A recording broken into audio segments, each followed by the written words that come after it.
गोपिका कांत राधा कांत नमस्तुते। तप्त कांचन गौरांगे श्रीराधे वृंदावनेश्वरी विश्वानुसुत देवी प्रणमामि हरिप्रिय। वाञ्छाकल्पतरुभ्यश्च कृपा सिन्धुभ्यः च पतितानां पावनेभ्यो वैष्णवेभ्यो नमो नमः। श्री कृष्ण चैतन्य प्रभु नित्यानंद श्री अद्वैत गदाधर श्रीवासदि गौर भक्तविंद। हरे कृष्णा कृष्णा कृष्णा हरे हरे, हरे राम राम राम हरे हरे। हरे कृष्णा कृष्णा कृष्णा हरे हरे, हरे राम राम राम हरे हरे। हरे कृष्णा कृष्णा कृष्णा हरे हरे, हरे राम राम राम हरे हरे। हरे कृष्णा। बहुत समय के बाद एक बार फिर से आप सभी का संडे यूथ क्लास में बहुत बहुत स्वागत है। आप माफ़ कीजिएगा, थोड़ा विलम्ब से क्लास चालू हुआ। सेकंड हमारा पहला क्लास कहीं और था और उसको कैसे कैसे ख़त्म करके यहाँ पहुँचे हैं। तो जैसे कि आप सभी को पता है, तो ये प्रॉब्लम आ रहा है क्या? फिर क्या क्लास चालू होने के बाद सबका नज़र बार बार वहाँ जाएगा? अप डाउन हो रहा है।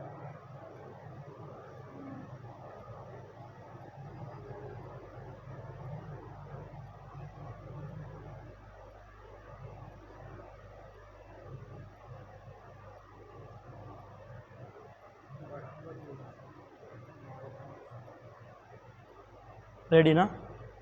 ठीक है। अच्छा, तो वैसे हम 3 या 4 संडे, 3 संडे के बाद मिले हैं ना? 3 संडे के बाद कि 2 संडे के बाद? 2 संडे। तो 2 संडे में कौन कौन आया था? बस, बाकी सब बोले चलो राजा प्रभु नहीं, हम भी नहीं जाएंगे, ऐसा। नेक्स्ट संडे सिर्फ 8 बच्चे आए थे टोटल। बस, क्लास आना चाहिए, क्लास बहुत ज़रूरी है कि नहीं? कभी कभी ऐसा होता है कि सोचते हैं कि कुलदीप प्रभु कहाँ गए, ऑटोमेटिक आ जाएगा। ठीक है, तो आप लोग वहाँ मत ध्यान दीजिएगा, मुझे ध्यान दीजिए। नेक्स्ट संडे से प्रॉब्लम नहीं आएगा, ठीक है? तो कभी कभी ऐसा लगता है कि हमारे मित्र नहीं आ रहा है तो हम भी जा कर के क्या करेंगे, है कि नहीं? ऐसा रहता है। क्लास बहुत ज़्यादा ज़रूरी है। श्रवण और कीर्तन, ये 2 चीज़ भक्तों के लिए बहुत ही ज़्यादा ज़रूरी है, क्योंकि श्रवण और कीर्तन के जरिए ही हम भगवान को आसानी से प्राप्त कर सकते हैं। अगर हमारा श्रवण कीर्तन अगर एकदम स्लो हुआ तो फिर हम भक्ति के अंदर में आगे नहीं बढ़ सकते, समझ रहे हैं? तो इसीलिए क्लास का अटेंड होना बहुत ज़्यादा ज़रूरी है। तो आज हम दूसरे अध्याय का श्लोक संख्या 68 से स्टार्ट करेंगे, 68।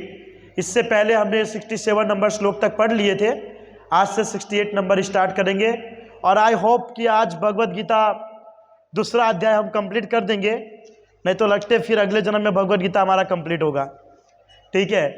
तो 2.68 नंबर श्लोक, 68 नंबर श्लोक, इसके अंदर बताया गया है, भगवान श्री कृष्ण जो है अर्जुन को कह रहे हैं कि हे महाबाहु, जिस पुरुष की इंद्रियां अपने अपने विषयों से सब प्रकार से विरत होकर उसके वश में है, उसी की बुद्धि निसंदेह स्थिर है।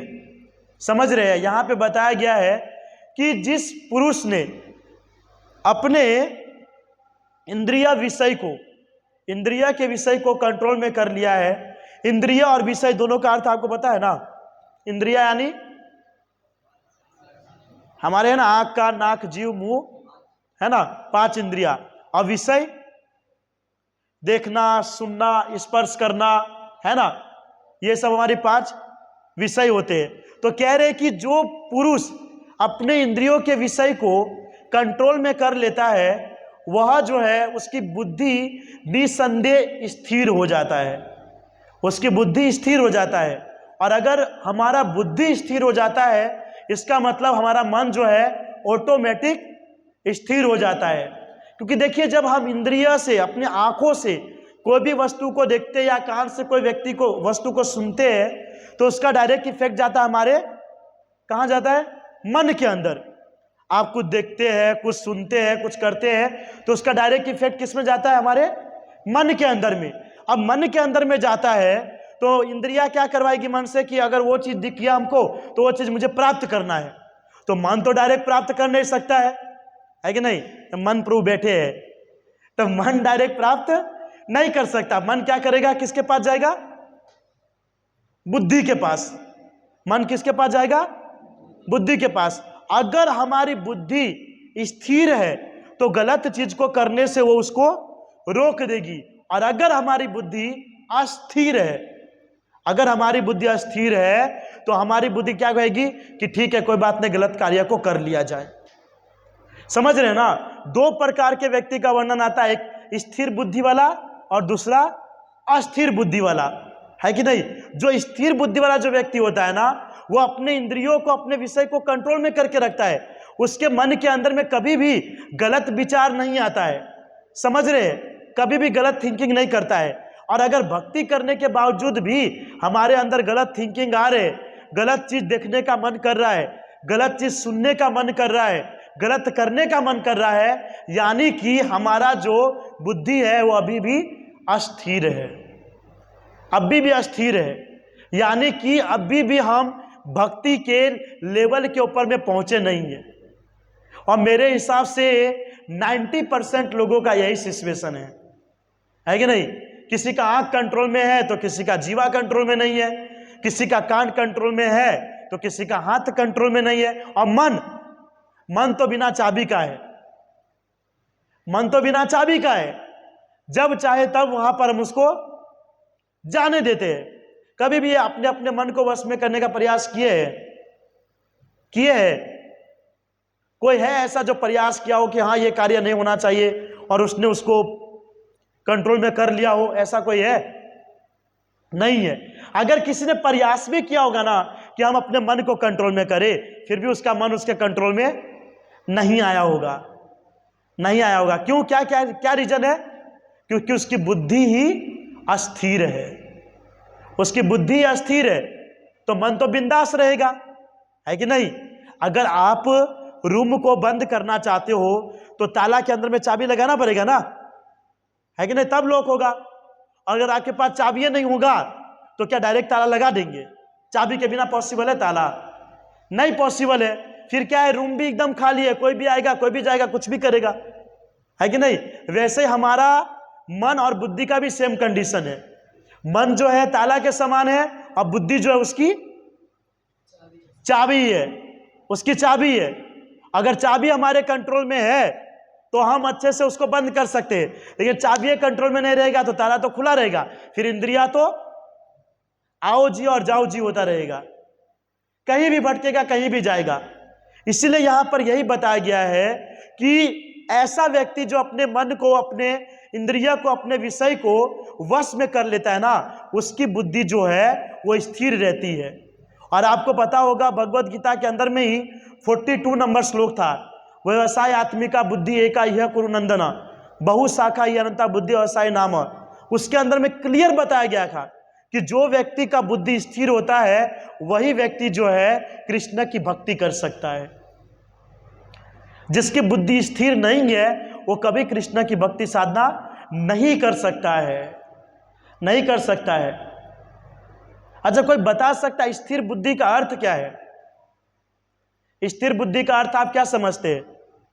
कोई बोल सकता है? स्थिर बुद्धि नियंत्रित रहता है, किसी काम पर फोकस करते रहना, वो स्थिर बुद्धि। हाँ, अच्छा, डिस्ट्रैक्ट नहीं होना। और कोई? हाँ,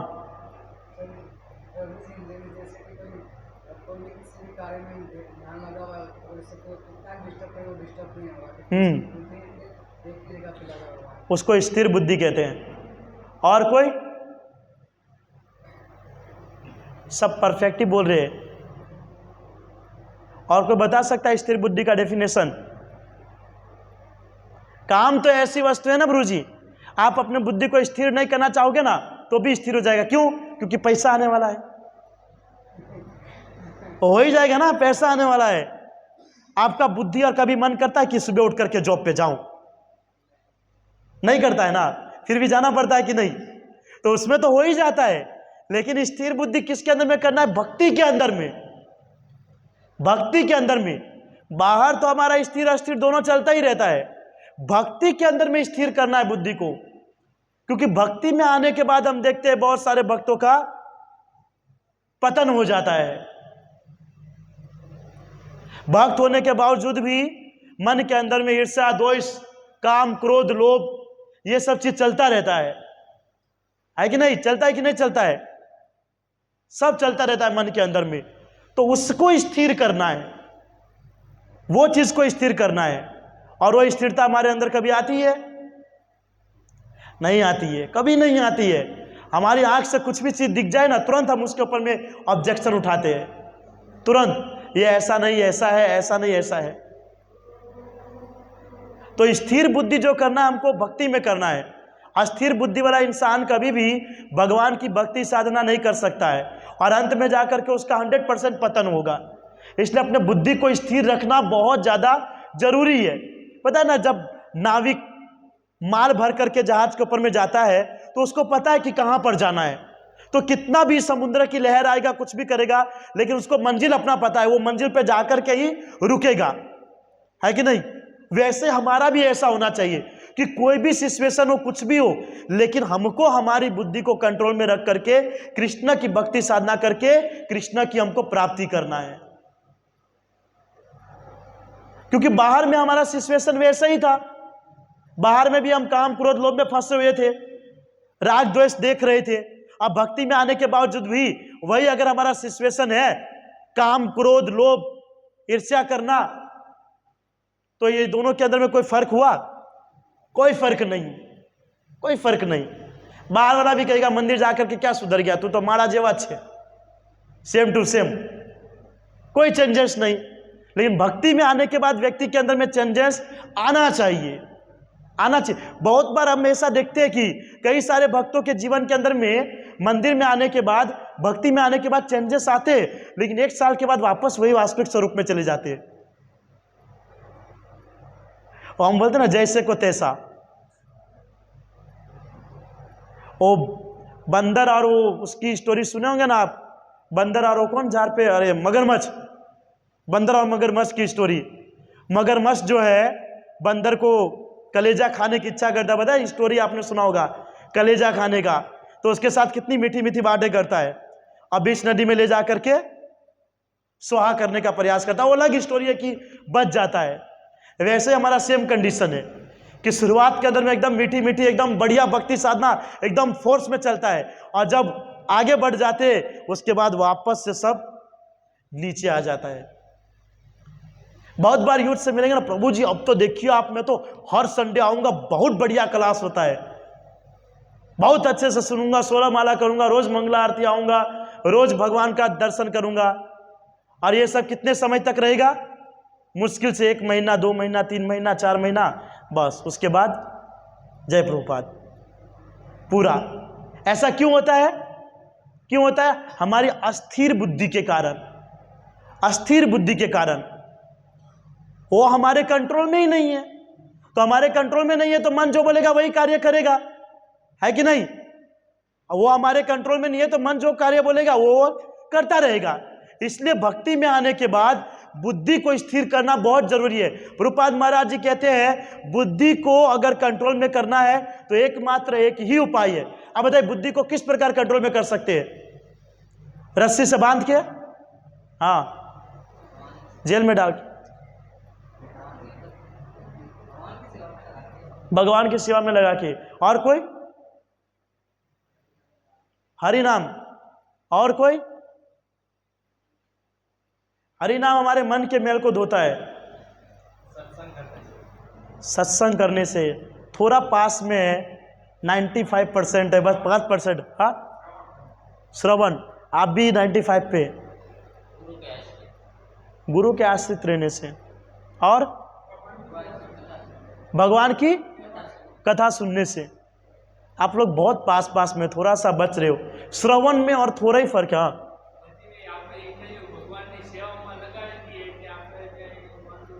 पर એના માટે પહેલા બુદ્ધિ સ્થિર થશે તો જ થશે ને। बुद्धि आपने केक खावा जैसे ने अपने इंद्रिय ने कंट्रोल आ रहा है भाई तुम हाल। और कोई थोड़ा सा बाकी है, श्रवण तक आ गए। और एक और उसी के रिलेटेड है, क्या चीज से कंट्रोल में किया जा सकता है? कीर्तन। कीर्तन तो कहा अभी, मन प्रभु ने ही कहा। भगवान का विग्रह का दर्शन करके, प्रणामो दुख समंतम नमामि हरि परम, भगवान के विग्रह का दर्शन करते तो हम दुख से मुक्त होते। नवीन प्रभु भगवान, सही बात है, वो तो आप कर ही रहे। हो गया स्थिर, बालाजी प्रभु पूछ लीजिए। और कोई और बताना चाहेंगे कोई? देव प्रभु आप कुछ तमें कहीं बोलवाना बद्दा पता ना कहीं दीदू से। लास्ट है श्रवण से एकदम रिलेटेड है। क्या है? श्रवण करने के बावजूद भी हमारी बुद्धि स्थिर नहीं रहती है। समझ लिए ना? बार बार श्रवण करने से, हाँ ये भी थोड़ा अच्छा है, स्मरण करके भी बोल रहे हैं। मुझे लग रहा है नवदा भक्ति यहां पर आ ही जाएगा। श्रवण कीर्तन भी आ गया है, स्मरण भी। हाँ ब्रो,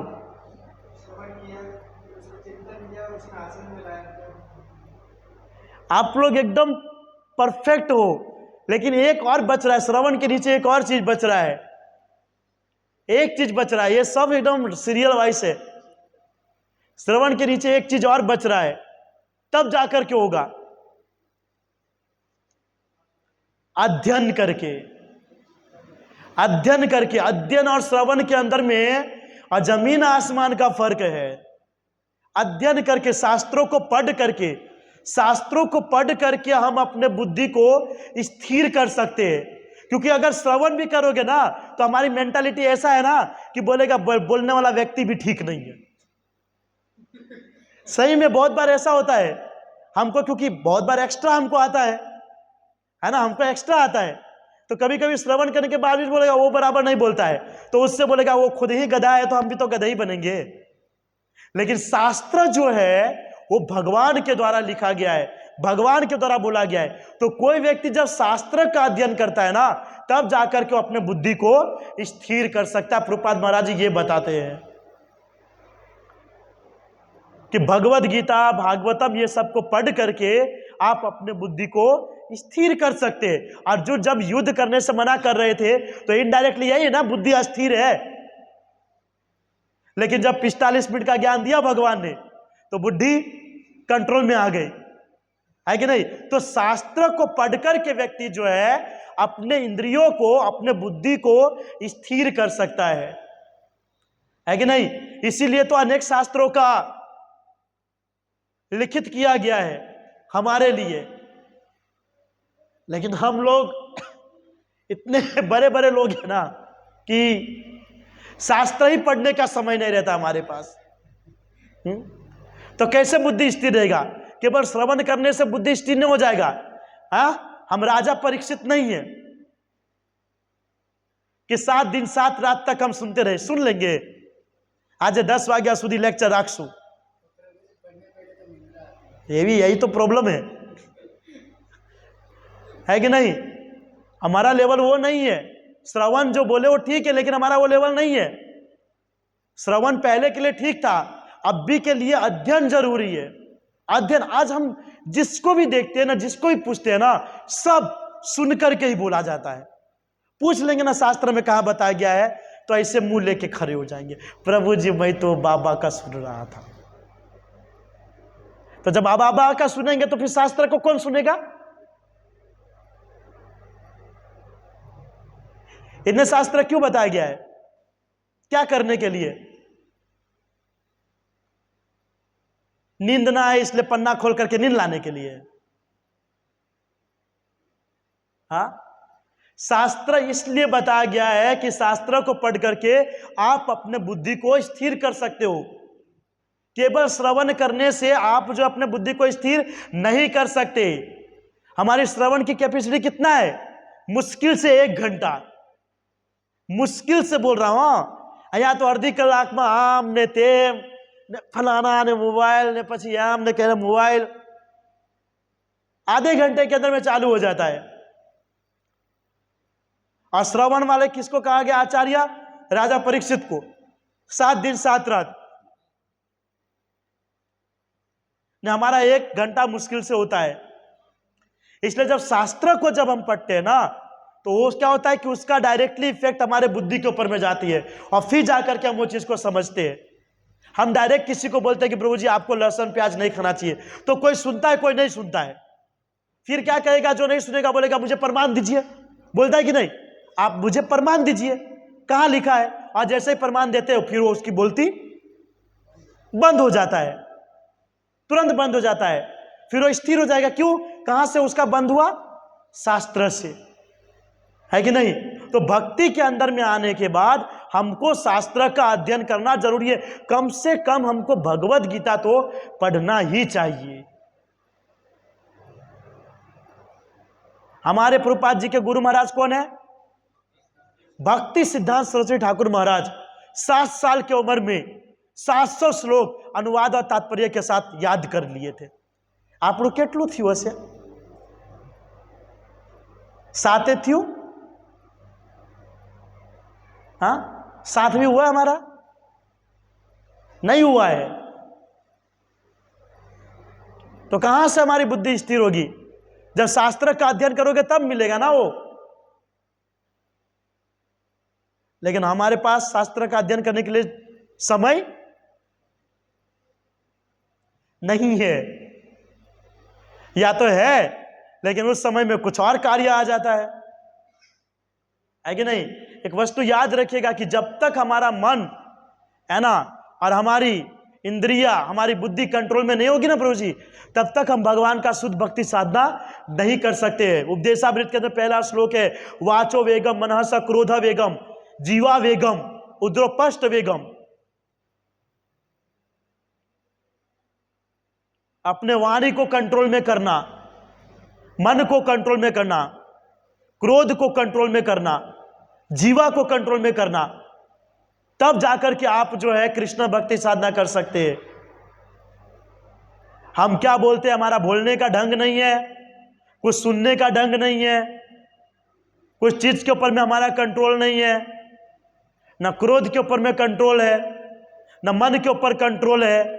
सबको फ्रीडम दे करके रखे हैं, जाओ जो करना है करो, सबको फ्रीडम दे करके। तो कैसे हम शुद्ध भक्ति साधना कर सकते हैं? किस प्रकार? हाँ, क्या ऐसा ही रहना है जहां हम है कि आगे बढ़ना है? बढ़ना होता है ना, तो फिर आगे बढ़ने के लिए ये सब चीज करना बहुत ज्यादा जरूरी है हमारे लिए। सिर्फ सुन लेना, कोई बहुत बढ़िया प्रवचन दे दिया, बहुत बड़ा स्टोरी बोल दिया तो अरे वाह वाह प्रभु जी बहुत बढ़िया, ताली पाट दिया 4-5 बस, और फिर घर जाकर के वैसा का वैसा।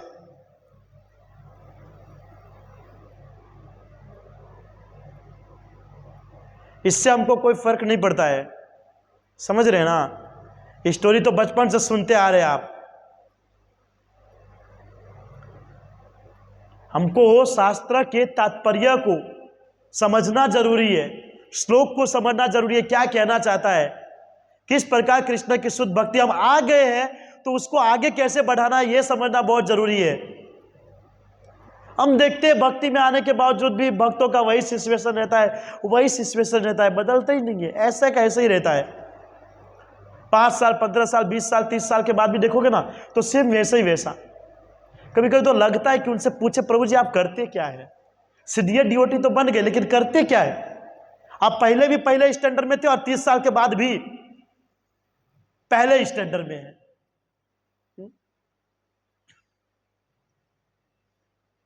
इसलिए ये सब चीज के ऊपर में कंट्रोल करना बहुत जरूरी है, समझ रहे हैं? ये शास्त्र बता रहे हैं ना, शास्त्र बोलता है ये सब चीज को। और अगर आप अपने बुद्धि को स्थिर करते हो तो उससे मुझे कुछ पैसा धन दौलत मिलने वाला है नहीं। आप ही अपने इंद्रिय और मन को कंट्रोल में करोगे। आपको अपने मन और इंद्रिय के बारे में पता है, क्या सिचुएशन है आप लोगों का, पता है ना?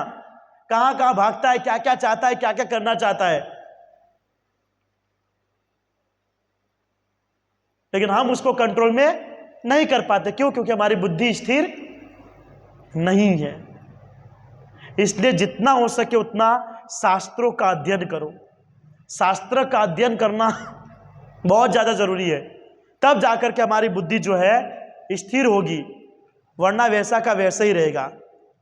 यहाँ पे बताया गया है कि जो व्यक्ति अपने बुद्धि को स्थिर कर लेता है ना, तो बताया जाता है कि वह व्यक्ति के लिए दिन जो होता है वो रात्रि के समान होता है, और रात्रि जो होता है वो दिन के समान होता है। यहां पर क्या बताया गया कि जो सब जीवों के लिए रात्रि है वह आत्म संयमी के जागने का समय है, और जो समस्त जीवों के जागने का समय है वह आत्मनिरीक्षण मुनि के लिए रात्रि का समय है। यह श्लोक बहुत इंपॉर्टेंट है, लेकिन विद्वान पंडित या कुछ कुछ स्टूडेंट अपने हिसाब से समझ लेते हैं। वो क्या समझ लेते हैं कि हम आत्म संयमी लोग हैं, इसलिए रात भर हमको जागना है।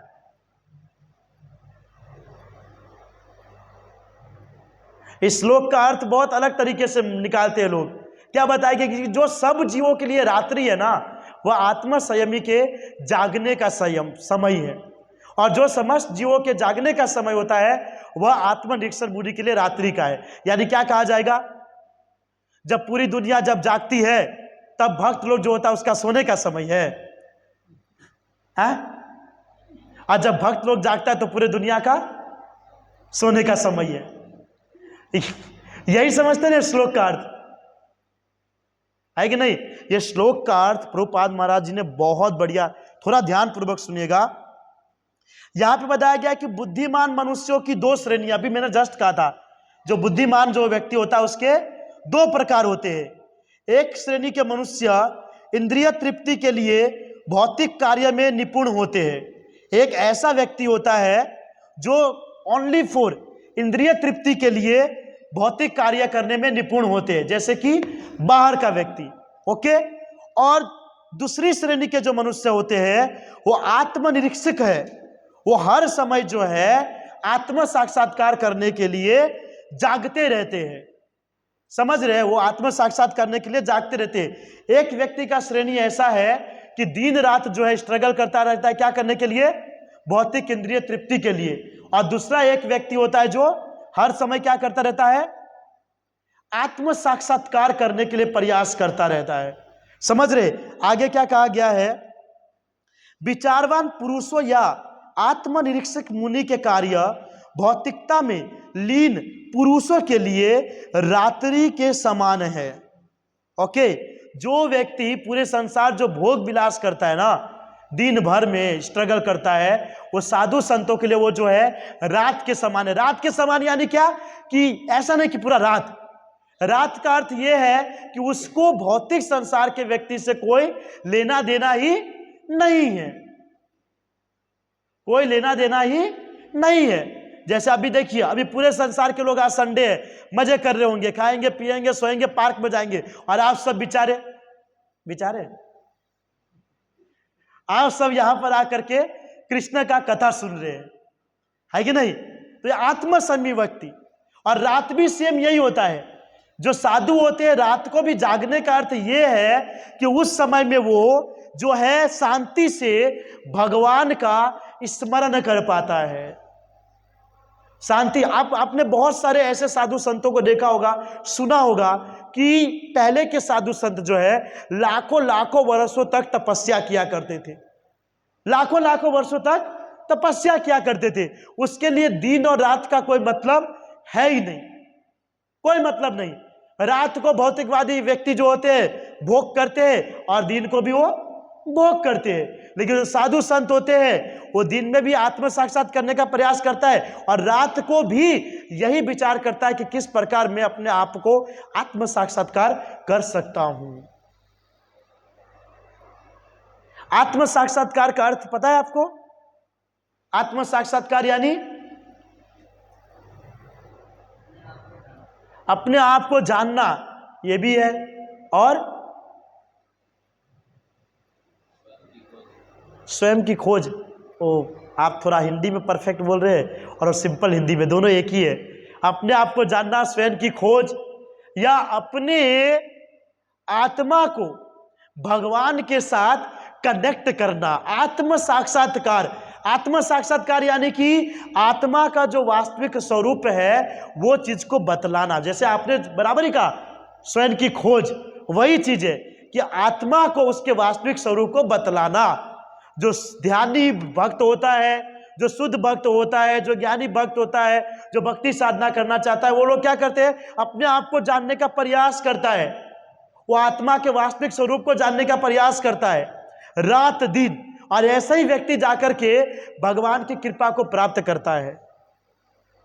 बाकी जो व्यक्ति ना अपने बुद्धि को स्थिर करके रखा है और दिन रात पैसा के पीछे में, स्त्री के पीछे में भागता रहता है, ऐसा व्यक्ति जो है कभी भी भगवान की प्राप्ति नहीं कर पाता, कभी नहीं। कभी कभी कोई व्यक्ति कहते हैं कि प्रभु जी अगर हम पैसा वैसा के पीछे नहीं भागेंगे तो हमारा जीवन कैसे यापन होगा, कैसे चलेगा। पैसा तो जीवन का एक इंपॉर्टेंट हिस्सा है। यहां तक कि शूद्र को भी पैसा चाहिए, वैश्य को भी पैसा चाहिए, क्षत्रिय को भी चाहिए और ब्राह्मण को भी चाहिए, है कि नहीं। हमारे राधा गोविंद महाराज जी बता रहे थे कि जो मंदिर के भक्त होते हैं ना, तो बहुत बार कीर्तन करने के लिए जाते हैं। तो कीर्तन करने जाते हैं तो वहां पे हम सबको प्रसाद खिलाया जाता है। और राधा गोविंद महाराज जी बता रहे थे कि सिर्फ प्रसाद खिला करके उसको बोलते ठीक है आप जाइए, तो भक्त को आनंद नहीं आता है, भक्त को आनंद नहीं आता है। क्यों? क्योंकि उसको दक्षिणा नहीं मिलता है समझ रहे। लेकिन जब खाना या प्रसाद ग्रहण करने के बाद जब उसको दक्षिणा मिलता है ना, तो खुश हो जाता है। तो राधा गोविंद महाराज जी जो है दक्षिणा को पाचक बताते हैं, हजमोला, है ना, कि जब खा लेते हैं और ऊपर से कुछ पाचक करने की वस्तु मिलती है तो हमको थोड़ा आनंद आता है। तो उसी प्रकार दक्षिणा जो है ब्राह्मण के लिए पाचक वस्तु है, समझ रहे। वो जो प्रसाद ग्रहण किया है उसको डाइजेस्ट कराने का काम जो करता है वो दक्षिणा करता है कि नहीं। ये जस्ट मैं कह रहा हूं, एग्जाम्पल है। वैसे ये भी चीज जरूरी है, लेकिन इतना जरूरी नहीं है जितना हम सोच लेते हैं। यहां तो सबका थिंकिंग है मुकेश अंबानी बनना, टाटा बिरला बनना। सब सोचते रहते कि पैसा कमाओ, पैसा कमाओ, पैसा कमाओ, पैसा।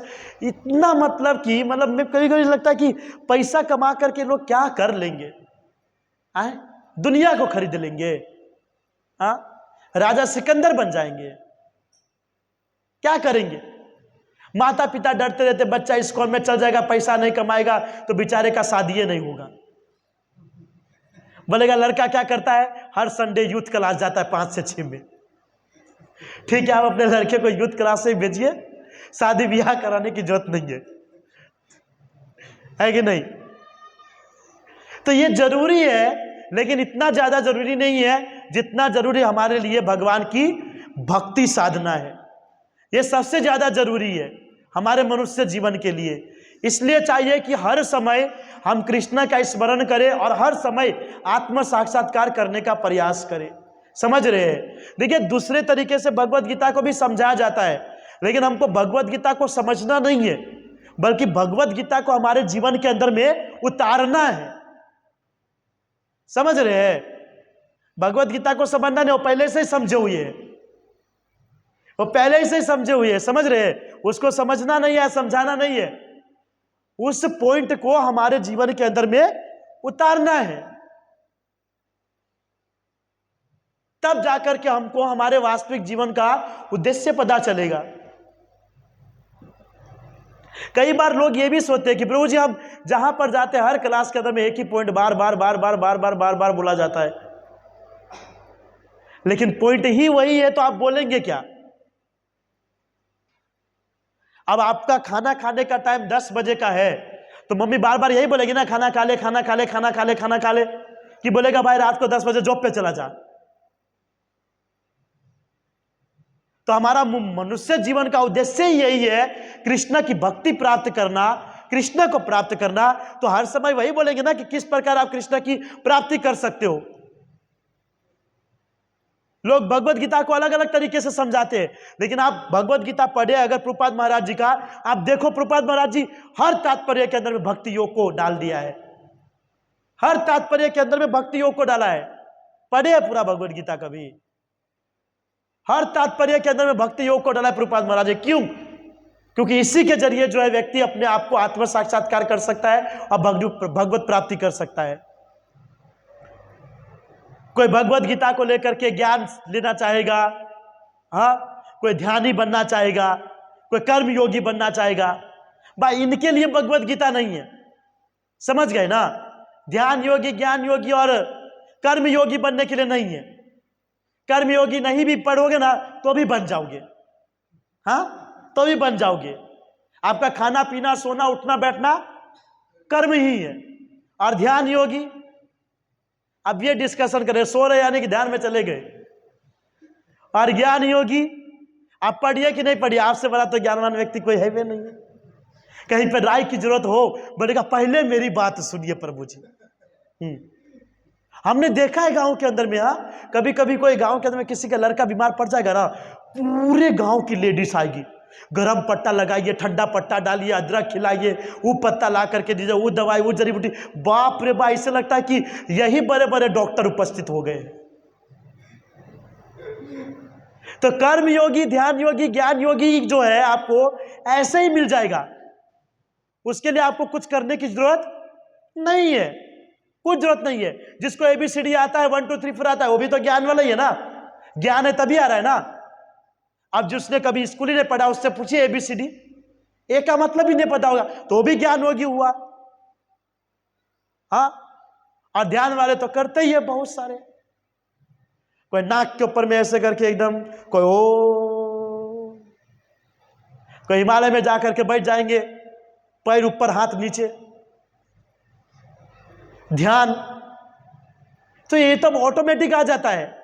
लेकिन भक्तों को इन सब चीज की कोई जरूरत नहीं है, कोई जरूरत नहीं है। समझ रहे? क्यों? क्योंकि भक्ति योग के अंदर में ही ज्ञान योग, ध्यान योग और कर्म योग इंक्लूड होता है। समझ लेना, उसकी जरूरत नहीं पड़ता हमको अलग से। इसलिए प्रभुपाद महाराज जी ने भगवत गीता के हर एक परपट के अंदर में भक्ति योग को सर्वश्रेष्ठ बताया है। और भगवत गीता इसी के लिए है ताकि इसके जरिए हम अपने वास्तविक स्वरूप को जाने, भक्ति को जाने, कृष्ण को जाने, और हम कौन है, हमारे जीवन का उद्देश्य क्या है, हमको मनुष्य जीवन क्यों मिला है, ये सब चीज के बारे में हम जान सके। यहां तो लोग भगवत गीता पढ़ करके बड़े बड़े ज्ञानी बनते हैं और बोले कि हमने 700 श्लोक लन किया है, आइए हमारा कथा होने वाला है, वहां पर बैठिए। और फिर क्या करेंगे? वो ज्ञान के जरिए उसका व्यापार करेंगे। भगवत गीता का ज्ञान भगवान श्री कृष्ण ने अर्जुन को किसने दिया था? किसने दिया था? नहीं पता है। भगवत गीता का ज्ञान भगवान ने अर्जुन को क्यों दिया था? मफत मापी दीदू मन थी कृष्ण नु, मन हो गया क्या भगवान का, चलो दे देते आज।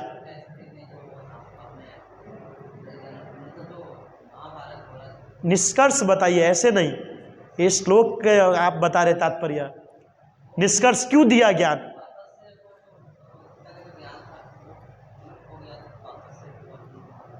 वो तो है, परंतु किस कारण से उसको दिया? धर्म की रक्षा करने के लिए। और हाँ, ये बहुत बढ़िया है। अर्जुन तो माध्यम था कलयुग के मनुष्य के लिए। मतलब आप दोनों का आंसर सेम सेम ही होता है, सेम सेम ही बोले।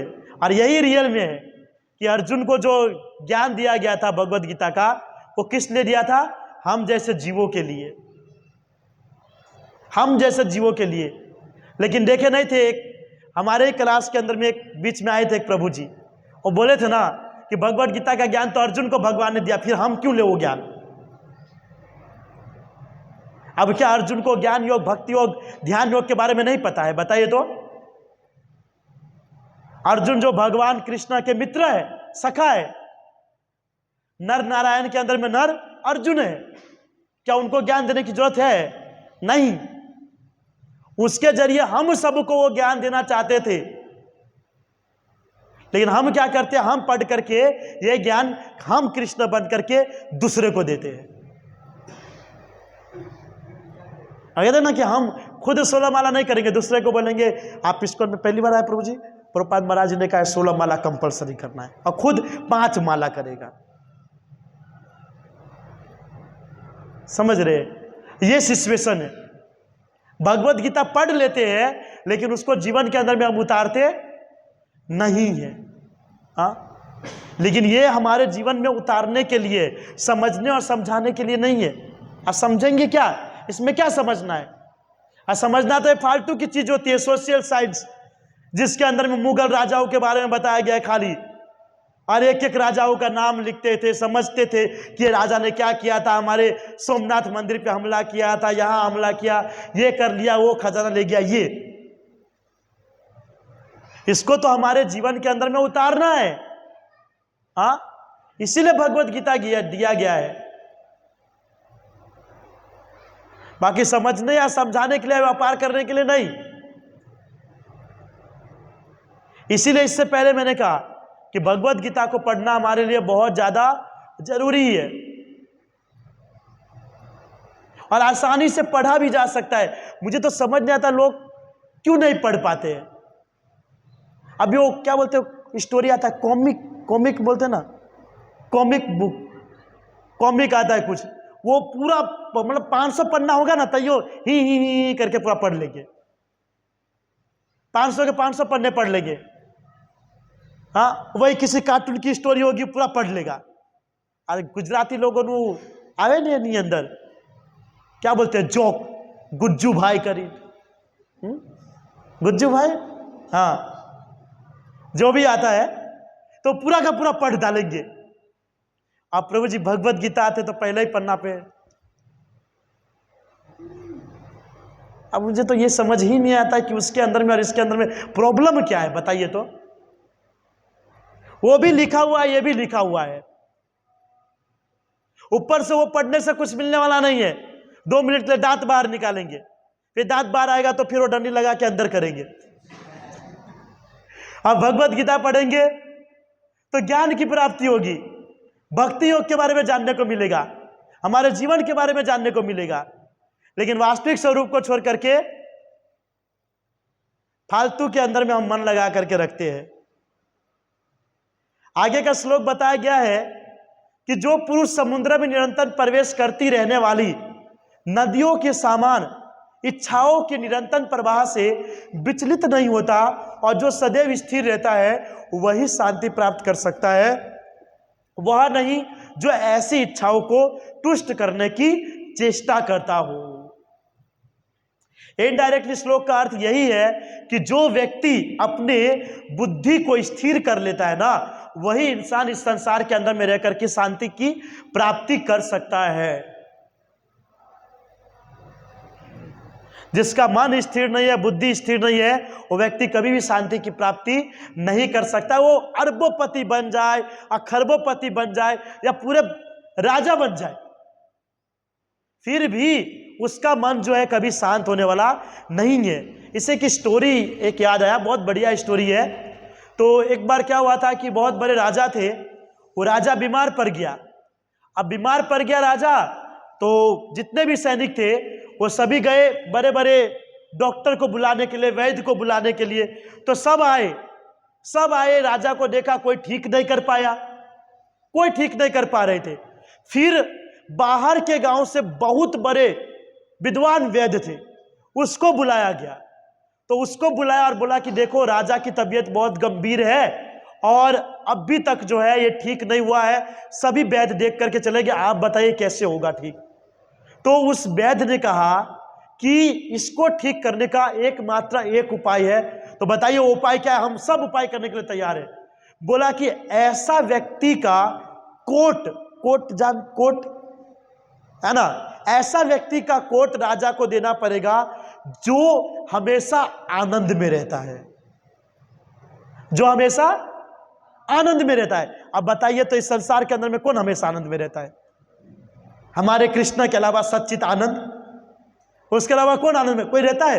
वो बोले सैनिक लोग, अरे वैद्य जी आप कैसा उपाय बता रहे हैं, ये जिंदगी में नहीं मिल सकता है। क्यों? क्योंकि हमारा राजा ही कभी खुश नहीं रहते हैं, कभी आनंद में नहीं रहता, तो प्रजा कहां से रहेगी? तो बोले जब तक उस आनंदमय व्यक्ति का कोट अगर राजा को नहीं पहनाओगे तब तक राजा ठीक होने वाला नहीं है। तो वो चले गए सबके घर में, सबके घर में जा करके पूछने लगे कि क्या आप प्रसन्न है, क्या आप खुश है? बोलता नहीं, हम बहुत दुखी है। फिर दूसरे घर में गए, आप खुशी है? अरे हमारे घर में पैसा ही नहीं है, हमसे ज्यादा दुखी तो कोई है भी नहीं है। तीसरे घर में गए तो रो रहा है, क्या हुआ? कल ही हमारा सुपुत्र मर गया। अब ऐसे ऐसे पूरे राज्य में घूम लिए, कोई एक व्यक्ति ऐसा नहीं मिला जो बोला कि हम बहुत आनंद में है। और हम लोग का गुजराती लोग जब निकलेंगे तब केम सो बो मजा मा भाई, बो मजा मा ना करता दुखी मानस कोई बीजो होया नहीं। तो पूरा गांव ढूंढ लिया, कहीं पे भी वो इंसान नहीं मिला जिसका कोट लेकर के राजा के पास जाया जाए। फिर लास्ट में घूमते घूमते घूमते घूमते घूमते नदी के किनारे गया, नदी के किनारे, और नदी के किनारे देखा एक व्यक्ति था नाव के ऊपर में खड़ा, है ना, पर्वत पर वो नाव चलाते हैं वो, है ना, वो लेकर के, और एक गमछा बांधे थे और एक हाथ धोती पहने हुए थे, ठीक है, और मस्त आनंद में वो गीत गा रहा था, मस्त आनंद में वो गीत गा रहा था। तो उस व्यक्ति को लगा, राजा के सैनिक को लगता है कि ये बहुत खुश है, ये बहुत खुश है। तो उस व्यक्ति के पास गया, वो जो पानी के अंदर में नाव चला रहा था उस व्यक्ति के पास गया और उसको जाकर के पूछे, भाई साहब लगता है बहुत खुश हो? बोला अरे मैं बहुत ही ज्यादा खुश हूं, बहुत ज्यादा खुश। तो सैनिक भी खुश हो गए, क्यों? क्योंकि चलो हमारा काम हो गया, हमारा काम हो गया। तो बोला कि एक काम कीजिए, आपका जो है ना कोट जो है वो मुझे दीजिए। बोला क्यों? क्योंकि कहा कि हमारे राजा जो है वो बीमार है, अब वो कैसे ठीक होगा?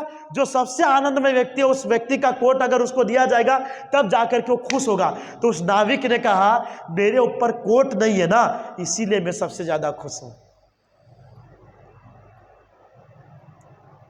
मेरे ऊपर कोट नहीं है इसीलिए मैं सबसे ज्यादा खुश हूं। तो लाखों करोड़ों अरबों पति वाला व्यक्ति कभी खुश नहीं रहता है, लेकिन एक रोड पे रहने वाला व्यक्ति को देखोगे ना, दिन का कमाएगा, मस्त खाएगा पिएगा, आनंद की जिंदगी यापन करेगा, वो व्यक्ति खुश है।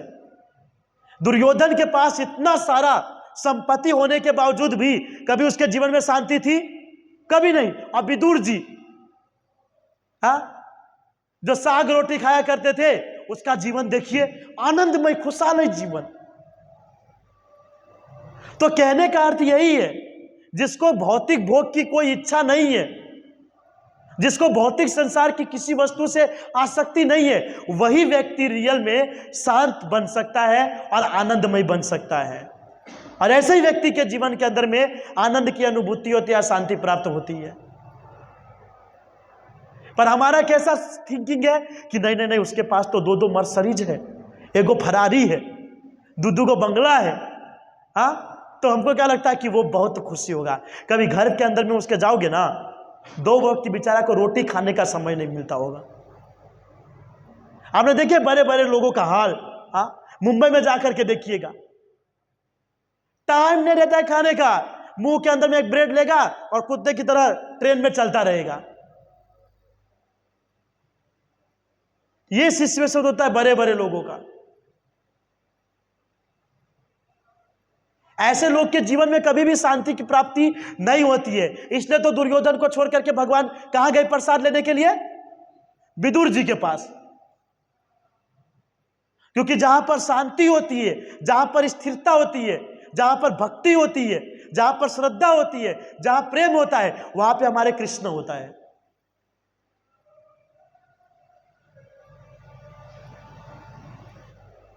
जहां अशांति नहीं है, प्रेम नहीं है, श्रद्धा नहीं है, मन स्थिर है, बुद्धि स्थिर है, वहां पर कृष्ण जाएगा?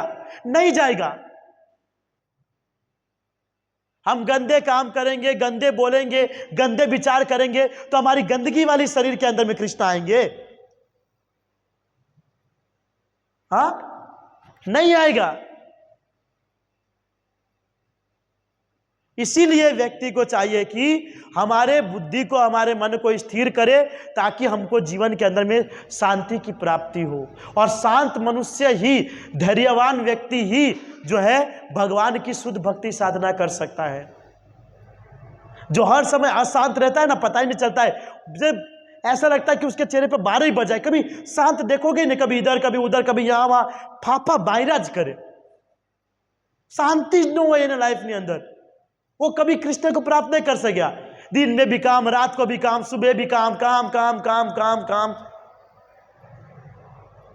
और लास्ट में बेड के ऊपर में, हॉस्पिटल में हो जाती है ऐसे लोगों की विश्राम।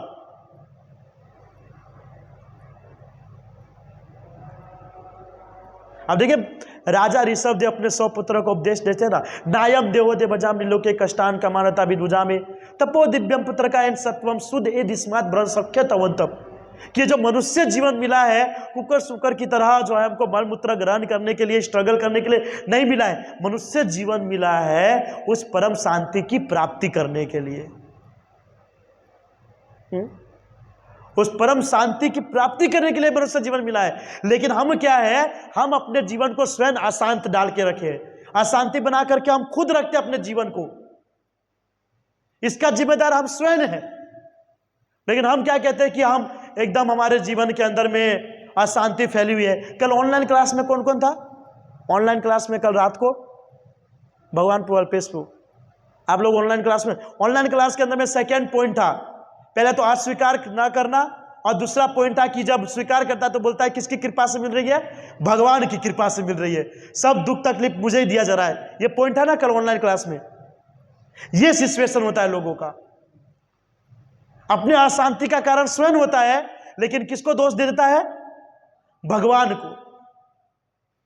मन हमारा गंदा है, बुद्धि हमारी गंदी है, इंद्रिया हमारी गंदी है, और इसका दोष हम ठहरा देते हैं भगवान को। तो क्या हम भगवान की प्राप्ति कर लेंगे? भगवान आएंगे हमारे पास? बिल्कुल नहीं आएंगे। इसलिए हमारे प्रत्येक इंद्रिया के ऊपर में, हमारे प्रत्येक विषय के ऊपर में कंट्रोल रखना बहुत ज्यादा जरूरी है। इसलिए हम बोलते हैं कि शास्त्र क्या, हमारे मन, हमारे बुद्धि को स्थिर करता है जो व्यक्ति शास्त्र का अध्ययन करता है तो, और इससे हमारे जीवन के अंदर में शांति होती है। क्यों? क्योंकि जब हम भगवत गीता, भागवतम जब पढ़ते हैं तो हमको पता चलता है संसार की कोई वस्तु हमारी है ही नहीं, कोई वस्तु हमारी है ही नहीं। तो जब संसार की वस्तु हमारी है ही नहीं तो उसको प्राप्त करने का क्या मतलब? कोई मतलब नहीं है। और अगर प्राप्त करने का हम प्रयास ही नहीं करेंगे तो शांत ही बन करके रहोगे ना। हाँ, कोई कैदी कितना भी उछल कूद करता है, कुछ भी करता है, अगर उसके हाथ में हथकड़ी मार दिया जाए तो क्या करेगा वो? एमरे ने कुछ नहीं कर सकता है, भले अंदर से कितना भी इच्छा हो, कुछ नहीं कर सकता है। उसी प्रकार हमारे इंद्रियों को, हमारे विषयों को भगवत गीता, भागवतम रूपी हथकड़ी मार देने की जरूरत है। समझ रहे हैं? हमारे इंद्रियों को, हमारे विषयों को भगवत गीता, भागवतम रूपी हथकड़ी मार देने की जरूरत है, ताकि ये ओपन ही ना हो। और ओपन नहीं होगा तो ऑटोमेटिक आप साइलेंट हो ही जाओगे, साइलेंट हो ही जाओगे।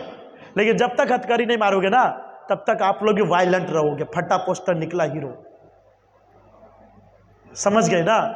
ये हमारा सिचुएशन रहेगा। इसलिए जितना हो सके शास्त्रों का अध्ययन करना चाहिए। आगे के श्लोक के अंदर बताया गया है कि जिस व्यक्ति ने इंद्रिय तृप्ति की समस्त इच्छाओं का परित्याग कर दिया है, इंद्रिय तृप्ति की समस्त इच्छाओं का परित्याग कर दिया है, जो इच्छाओं से रहित रहता है और जिसने सारी ममता त्याग दी है और अहंकार से रहित है, वही वास्तविक शांति प्राप्त कर सकता है। जो पहले के श्लोक में बताया गया है वही सेम कंडीशन। करना क्या है? इंद्रिय तृप्ति के समस्त इच्छाओं को परित्याग करना है। जो हमारा मन कहता है, जो हमारा इंद्रिय करता है, जो हमारा बुद्धि करता है, वो हमको क्या करना है? नहीं करना है। बोलिए ना, करना है। मुझे लगता है सब एकदम साइलेंट हो गए, भाव में पहुंच गए। कब सुन रहे हैं ना? तो ठीक है। तो जो हमारी मन चाहता है, जो बुद्धि चाहता है, जो इंद्रिय चाहता है, वो हमको नहीं करना है। ओके। और उसके बाद ये बताया गया है कि अगर आप अपने इंद्रियों का नहीं सुनोगे तो क्या होगा? हमारा मन, हमारी बुद्धि हमारे कंट्रोल में हो जाएगी। और जब बुद्धि और मन हमारा कंट्रोल में हो गया तो फिर तो हमारे जीवन के अंदर में कोई प्रॉब्लम ही नहीं है, क्योंकि भगवत गीता के 6ठे अध्याय के अंदर में श्लोक संख्या 3 के अंदर में बताया गया है कि हमारा सबसे बड़ा शत्रु जो है हमारा मन है, और हमारा सबसे बड़ा मित्र जो है वो भी हमारा मन है। सबसे बड़ा शत्रु भी मन है और सबसे बड़ा मित्र भी। आओ बनी सके से एक ज व्यक्ति आप शत्रु भी होय ने मित्र भी होय तो पिस्टोल लईने जसू तो मारू के न मारू एम थई जाए। लेकिन मन ऐसा है, मन ऐसा है कि हमारा सबसे बड़ा मित्र भी है और सबसे बड़ा शत्रु भी है। अगर हमने मन के ऊपर में कंट्रोल कर लिया ना तो वो हमारा सबसे बड़ा मित्र है, और अगर हमारा मन हमारे कंट्रोल में नहीं है तो वो हमारा सबसे बड़ा शत्रु है। उससे बड़ा इस संसार के अंदर में कोई दुश्मन नहीं है। सब खेल के जो रचयिता है ना वो हमारा मन ही है। ओके, तो मन को और बुद्धि को कंट्रोल करना बहुत ज्यादा जरूरी है। इस अध्याय का लास्ट श्लोक 72 नंबर, यह आध्यात्मिक तथा ईश्वरीय जीवन का पथ है। यह जो पथ जो है ना, पथ यानी मार्ग, रास्ता, यह जो मार्ग है ना वो आध्यात्मिक और ईश्वरीय जीवन का मार्ग है, जिसे प्राप्त करके मनुष्य मोहित नहीं होता। यदि कोई जीवन के अंतिम समय में भी इस तरह स्थित हो तो वह भगवत धाम को प्राप्त हो सकता है। कितना बढ़िया बताया गया है। बोलिए, भगवान का कृपा देख रहे हैं आप। जीवन भर अपने मन और बुद्धि को स्थिर मत कीजिए, लेकिन अंतिम समय में भी कोई व्यक्ति अपनी इस मन तथा इंद्रियों को कंट्रोल कर लेता है तो व्यक्ति जो है भगवत धाम को प्राप्त कर लेता है। कितना ऑफर आई पास है भगवान, कितना ऑफर दिया है हमको। अब मतलब अब क्या करना चाहिए बताइए। लास्ट समय में भी वो मैं स्टोरी नहीं बोला था वो डोहा का, वो डोहा मरने वाला था तो अपने बच्चे से पूछा, बच्चे ने बोला लास्ट आपका बताइए आपकी लास्ट इच्छा क्या है, तो बोलता बाजू वाला आंटी के साथ विवाह करना है। अब बताइए, अब लास्ट वाला भी इच्छा, तब क्या किया जाएगा बोलिए। कितना बढ़िया भगवान बता रहे हैं कि जो ये आध्यात्मिक और ईश्वरीय जीवन के पथ के ऊपर में चलता है ना वो व्यक्ति कभी मोहित नहीं होता है, और अंतिम समय में जो है वो भगवत प्राप्ति करता है, भगवत धाम को प्राप्त होता है। अगर लास्ट समय में भी अगर हमने कृष्ण का स्मरण कर लिया या अपने मन और बुद्धि को स्थिर कर लिए तो कितना ऑप्शन है। लेकिन फिर भी व्यक्ति जीवन भर तो इस संसार से आसक्त होता रहता है, मरते समय भी यही सोचता रहता है, यही सोचता रहता है। इसीलिए अगला जन्म में उसको फिर कुत्ता बिल्ली गधा बनना पड़ता है। भगवान कितना बढ़िया बता रहे हैं कि लास्ट समय में भी यदि कोई जीवन के अंतिम समय में भी इस तरह स्थित हो तो वह भगवत धाम को प्राप्त हो जाता है। अब वैसे कंडीशन भी कुछ ऐसा ही है कि जिसको भगवत धाम ही नहीं पता होगा उसको स्थिर हो या ना हो क्या फर्क पड़ेगा, है कि नहीं। जब भगवत धाम पता ही नहीं है तो उसके बारे में वो क्या बोलेगा। और अगर कोई पूछेगा बोलेगा हमको क्या पता। ओ क्या बोलते हो, लोमड़ी की तरह अंगूर खाने के लिए गई थी ना वो लोमड़ी, अंगूर के पेड़ तक नहीं पहुंच पाया तो क्या बोला, अंगूर खट्टी है ना। अंगूर तक वो पहुंच नहीं पाए तो क्या बोले, अंगूर खट्टी है। तो हमारा भी सिचुएशन ऐसा है, जब भगवत धाम को नहीं जानता है, भगवत धाम तक नहीं जा पाया तो बोलेगा प्रभु जी क्या करे, हमारे भाग्य में भगवत धाम जाना लिखा नहीं है।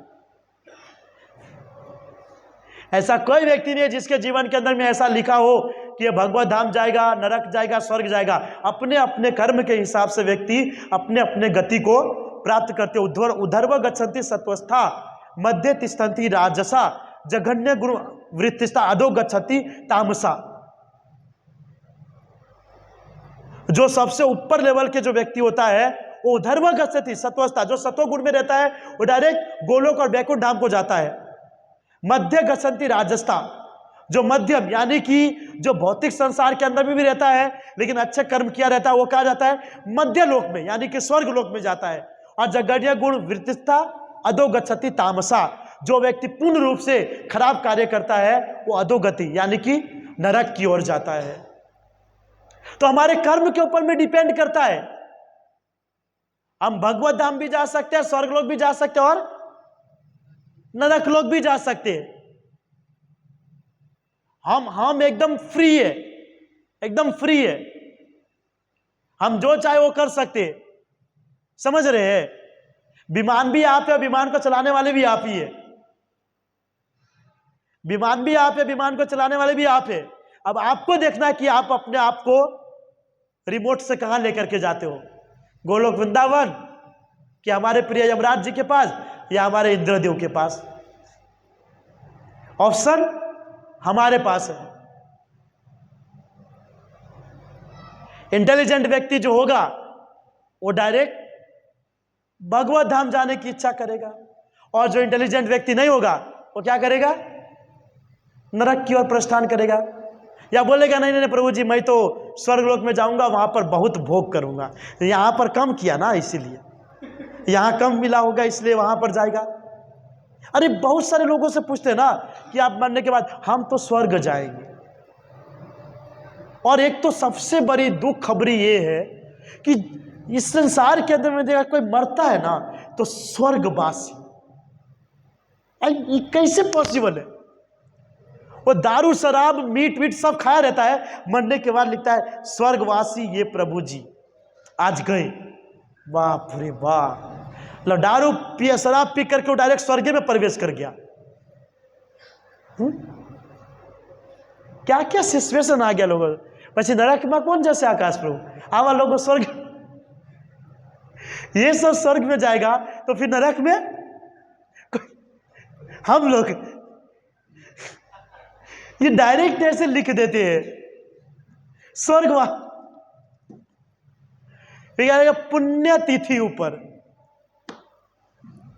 आजीवन अपुण्य का रहस्य और ले पुण्य तिथि। तो कुछ अच्छे अच्छे शब्द है, ठीक है बेचारा जीवन भर तो अच्छा नहीं कर पाया, कैसे मरने के बाद वो भले कहीं भी गया हो लिख तो अच्छा रहा है ना स्वर्गवासी। वो बोला अच्छा हुआ बताया नहीं सबको कि मैं नरक में मर रहा हूं, कम से कम स्वर्ग तो लिख दिया। तो यहां पर हमारे पास ऑप्शन है, हम जहां चाहे हम अपने शरीर को ले जा सकते हैं। ओके, बस आपके ऊपर में डिपेंड करता है कि आपको कहां ले जाना है। बाकी भगवान तो कह रहे कि अंतिम समय के अंदर में भी अगर आप अपने इंद्रियों को अपने मन को कंट्रोल में कर लेते हो ना तो भी आप भगवत धाम को प्राप्त कर सकते हो। खाली कृष्णा के नाम का स्मरण करके, कृष्णा का नाम बोल करके डायरेक्ट भगवत धाम की प्राप्ति कर सकते हैं। अब नहीं करना आपके ऊपर में डिपेंड करता है कि आप क्या सोचते हो और क्या करते हो।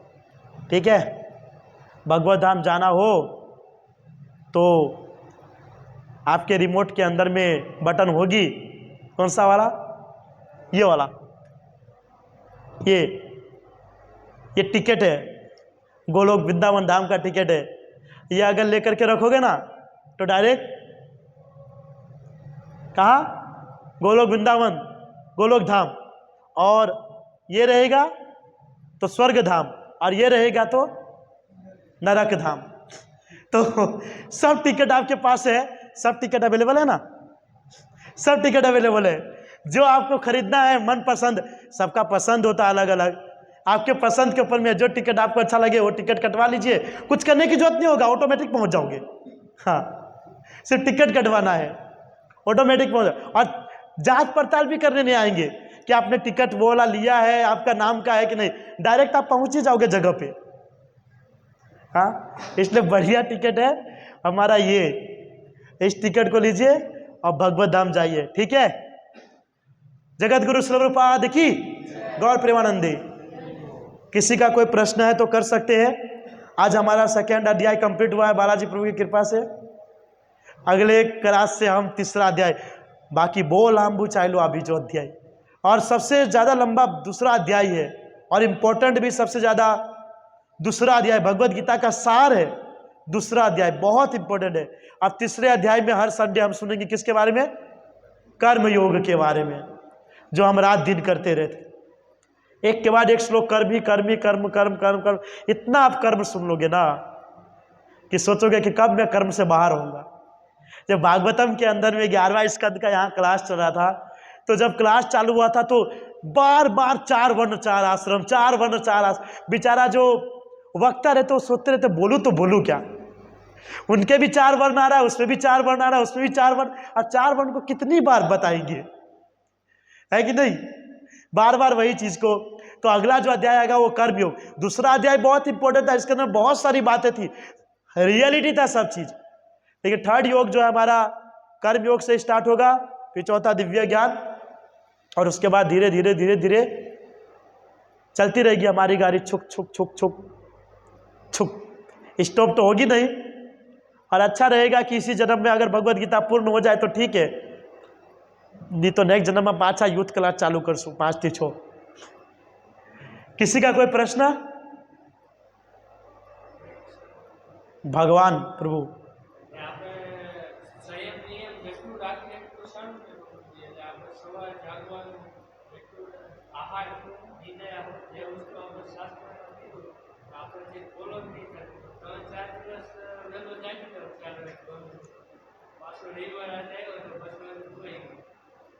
आज तो सिचुएशन से आप रुके, કેમ કે આપણી બુદ્ધિ સ્થિર નથી ને, સ્થિર નથી।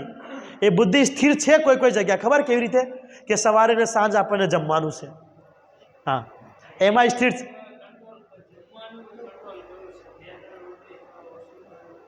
કરવાથી બધી વસ્તુ થશે, નિયમ તો છે જ તે, કરવાથી બધી વસ્તુ થશે। જેટલું તમે નિયમ પાલન કરશો ને એટલું સારું આપણા માટે। નિયમ તો બહુ જરૂરી છે, નિયમ વગર તો કંઈ થશે જ નહીં, નિયમ તો બહુ જરૂરી। ભાગવતમની અંદર 5વા સ્કંદ છે ને, એની અંદર કહે છે કોઈ વ્યક્તિ નિયમ બનાવીને અગર નિયમને તોડે ને એ બી નરક ધામમાં જાય છે। अपराध तो नहीं पण पाप लागे, पण આપણને ફાયદો એ છે કે હરિનામ લેવાથી પાપ દૂર થઈ જાય, પણ अपराध દૂર ન થાય। એટલે નિયમ જેટલું ફોલો કરો એટલું સારું રહેશે, બરોબર ને ઉમેશ પ્રભુ? તો ઠીક છે ઉમેશ, હું આ કહી દીધું છે, ठीक है।